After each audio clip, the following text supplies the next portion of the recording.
Hi Pisces, this is Jav. Welcome po sa ating channel.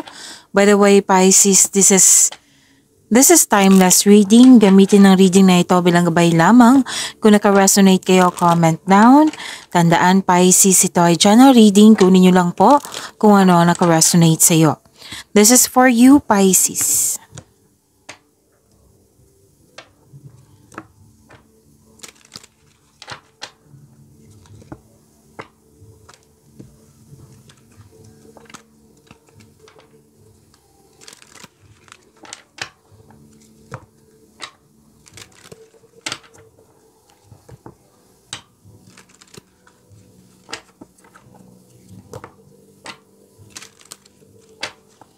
Para po ito sa iyo, Pisces.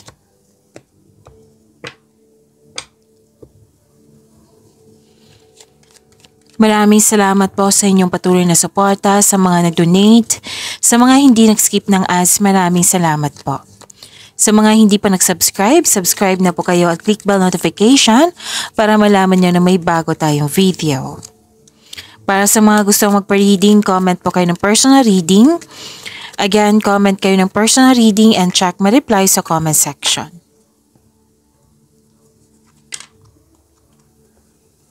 Wow. Okay. Mas lumawak yung ambisyon nyo sa buhay. Nagkaroon ng time for reflection. At malakas ang yung intuition. Malakas yung intuition. And prosperity is yours. May parating na malaking pera sa iyo, Pisces. Pwede yung expected nyo na ito. Pwede din na opportunity na makapagbigay sa iyo ng malaking pera. Cash flow, transaction. Oo. So, claim nyo po. Prosperity is yours. Claim nyo po. Pisces, nakikita ko dito worried ka or nalungkot nang dahil sa loss of connection or loss of things or loss of opportunity. Pwedeng nangyari na to sa nakaraan na naalala mo ngayon or pinaalala sa iyo. So, kailangan yung ma-overcome nyo po ito. Okay? Kung hindi kaya, then ask for help. Pwede nyong i-let go nyo po itong worries nito. Like, isurrender nyo po yung worries nyo kay God. Oo, at hingi kayo ng divine assistance.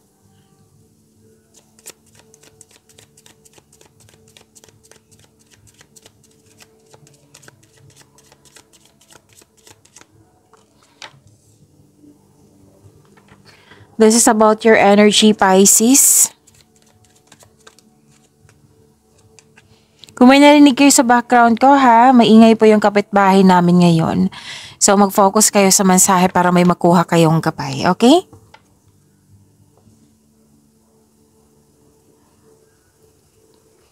Kung may napansin kayo na repeating message, yan po yung pinupush ng card sa inyo. Like for example, nanood kayo sa isang video reading nyo, sa monthly Gabay Tarot reading, weekly Gabay Tarot reading, second half of the month of October at dito din.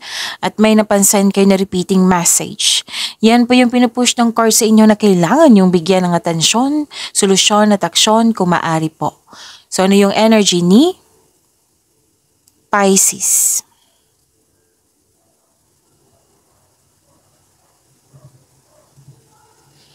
Pisces, dalawang card po nagsabi dito.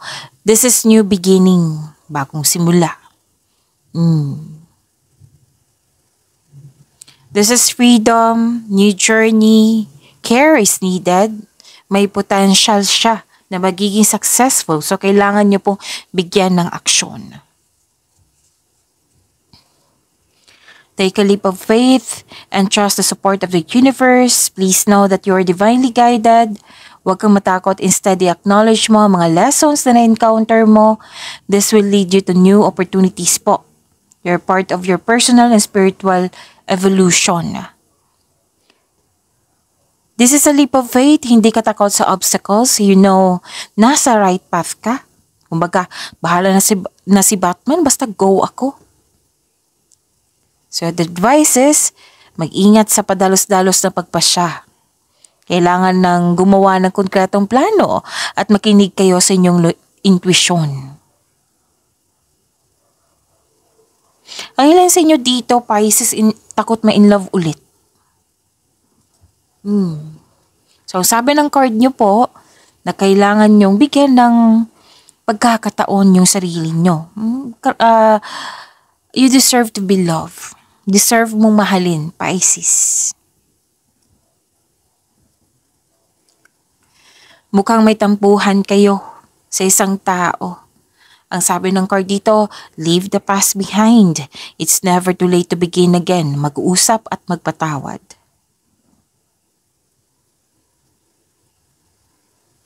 Kung pagkakataon po ito sa career and money nyo, you should take a chance and try something new.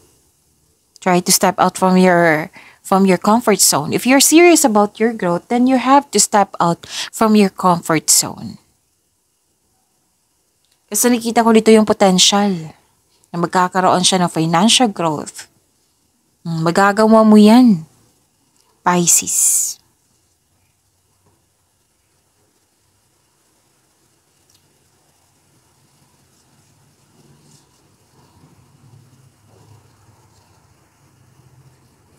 Okay.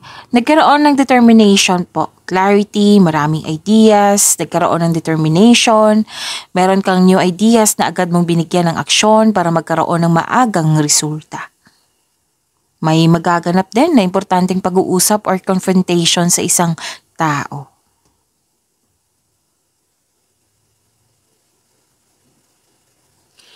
So, ang advice po dito, makinig at magtiwala sa inyong intuition. Kasi ito may yung magagabay sa iyo sa susunod na hakbang ng pagkilos. At ang iyong intuition ay siya yung magturo sa right path patungo sa success. Ang ilan sa inyo na napansin nyo na nagkaroon ng improvement sa inyong communication skills. Napansin din to ng ibang tao.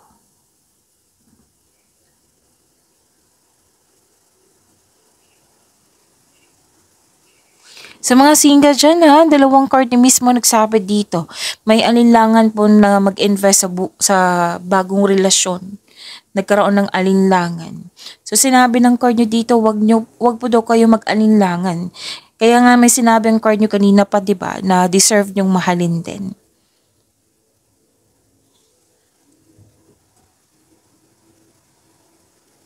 So yun po may masinsinang pag-uusap po. Kung kailan nyo ito napanood.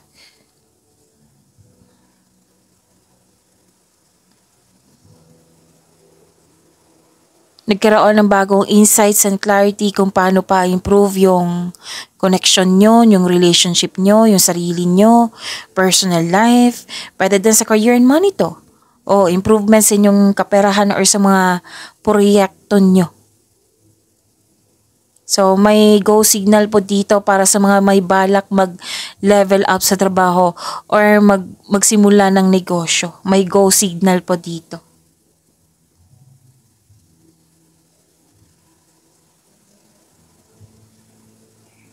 Go signal Kaya nga may marami kayong naisip na mga bagong ideas at clarity kasi may go signal.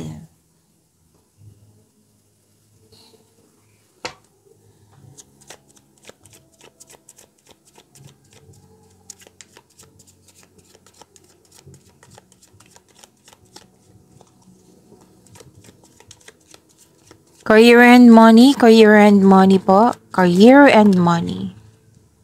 Dalawang card na po ito, kunin ko na po.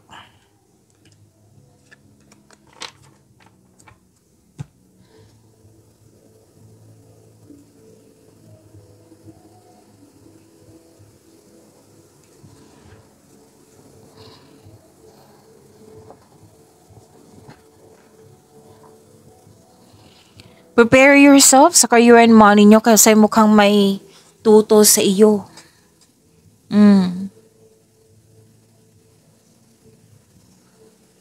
Tutol sa iyo, ideas, plano, or desisyon. Mukhang nasaktan ka dito So, isipin nyo ng mabuti na we cannot please everyone. Each of us may POV, point of view, may sariling opinion, may sariling choice. So, we cannot control everybody.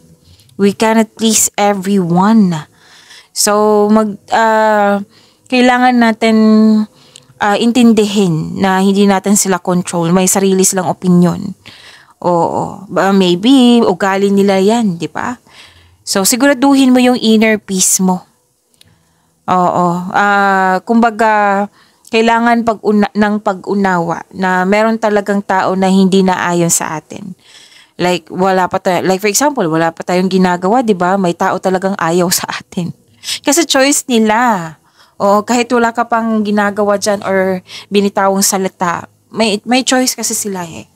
So, better to prepare yourself na siguraduhin mo yung inner peace mo kaysa masaktan ka sa mga ginagawa or sinasabi nila. Okay? Kailangan po ng freedom dito. Kailangan po ng recovery. Kailangan po ng healing, which is nangyari naman eh. Nangyari po ang healing. Huwag mo lang dalhin yung mga nangyari sa nakaraan sa present nyo. Kasi may nakita ko dito nakaraan na nabibigatan ka, bit-bit mo hanggang ngayon, tapos naapektuhan yung present nyo. Huwag nyong hayaan po. Kasi that will create blockages. Kung gusto mo yung tuloy-tuloy yung pasok ng blessing sa inyo, iwasan nyo sanang magkaroon ng blockages kung pwede po. Kung may blockages man nangyari, then you have to overcome it. Okay? Hindi nyo deserve na makulong sa kalungkutan.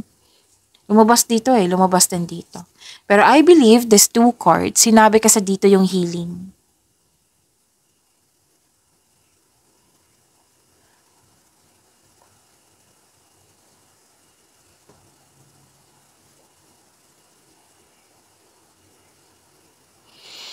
So this is money luck, L-U-C-K. May healing po. Like for example, kung may loss of connection noon, magkakaayos na ngayon. Magkakaroon na ng connection. Kung nagkaroon ng disbalance sa kaperahan noon, ngayon magiging balanse na. Kung ano man to. Like for example, may nalampasan kayo ng opportunity. Ngayon, may dumating na opportunity. So another na naman na message sa mga negosyante dito. Sa mga nag-iisip din. Di ba may sabi kanina na may go signal sa pagsimula ng negosyo. Andito pa rin sa dalawang card na ito. Magagamit mo po yung hidden talent mo sa iyong iniisip na negosyo.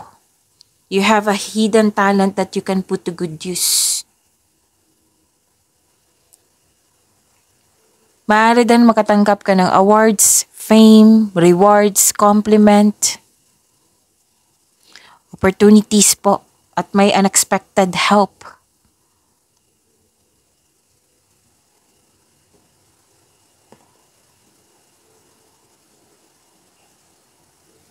Nanindigan kayo sa inyong layunin sa buhay, sa inyong project.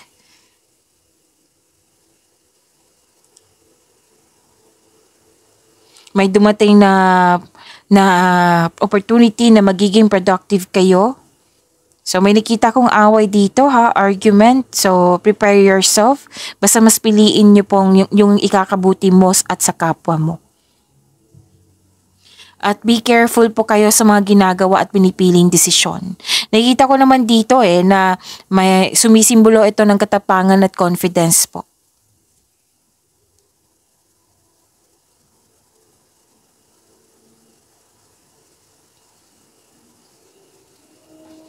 So may parating na opportunity, pwedeng job opportunity ito or new source of income, Pisces, na maaring makainahan sa kaperahan mo. So huwag mong palampasin ang pagkakataon na ito, Pisces. Para din nag-enjoy ka sa current work mo ngayon or masaya kayo kasama yung mga kasamahan mo. This is pleasure. May mga kasamahan kayo dyan, bagong kasamahan, bagong kaibigan.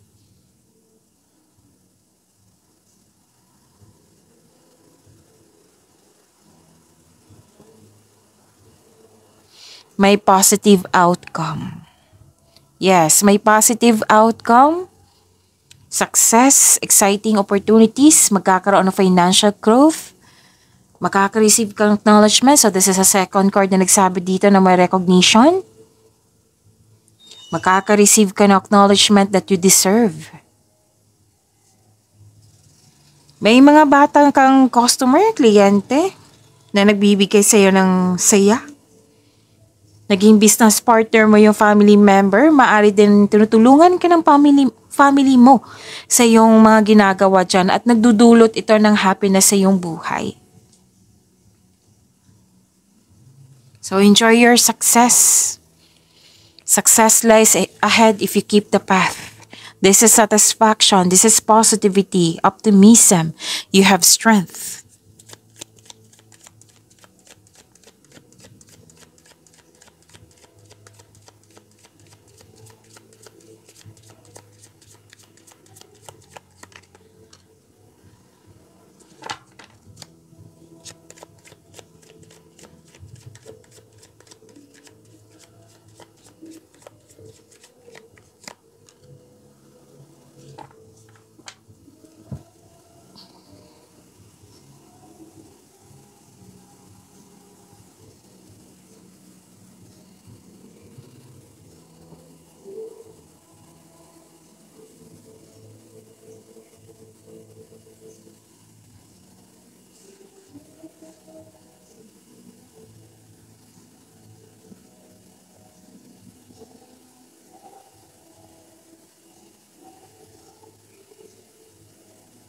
Okay. Sa love life nyo, self-love, partnership, and romance, may ilan couple. Okay. May new couple dito eh. Bagong pasok sa relasyon. Mm Nag-uusap tungkol sa future plan. May choices dito. Lahat kayo may travel for a romantic trip. May ambisyon o ideyang gustong gawin. This card asks you na magawa ng mga plano para sa hinaharap. Mag-ingat lang po sa pagiging mainipin. Kasi nainip ka dito eh. And you are very supportive to each other. Sa couple po. Very supportive kayo. Makinig din kayo sa inyong intuition kasi lahat kayo gumagawa ng malaking desisyon dito. Ang iyong buhay ay patuloy na yumayabong kapag patuloy mo sinusunod yung spiritual path and explore new direction.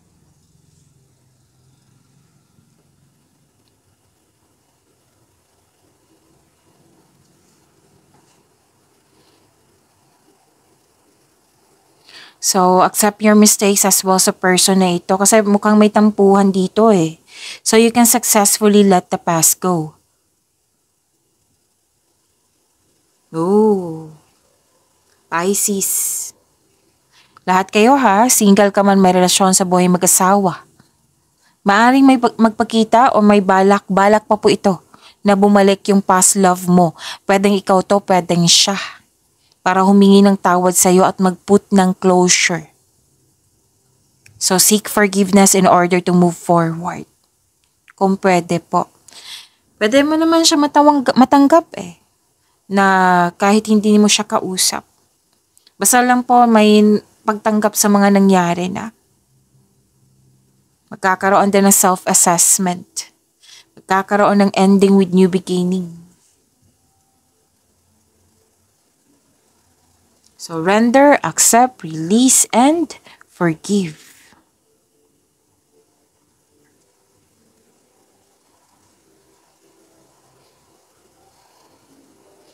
May nagkabalikan, may nagkaayos, may nagpasya na magbuo ng pamilya, may nagpasya na magdagdag anak.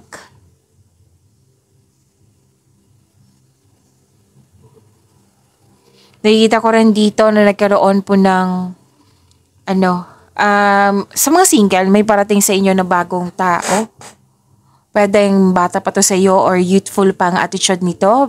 Sabi ng card, aggressive, makulit. Oo. At sa mga marelasyon dito sa buhay mag-asawa, excited kayo sa coming monthsary, anniversary, or any kind of celebration po ito. At nag-uusap po kayo tungkol sa transformation po. Yung from immaturity to maturity. Pagyamanin niyo po yung blessings sa binigay sa inyo, Pisces. See you tomorrow. Maraming salamat po.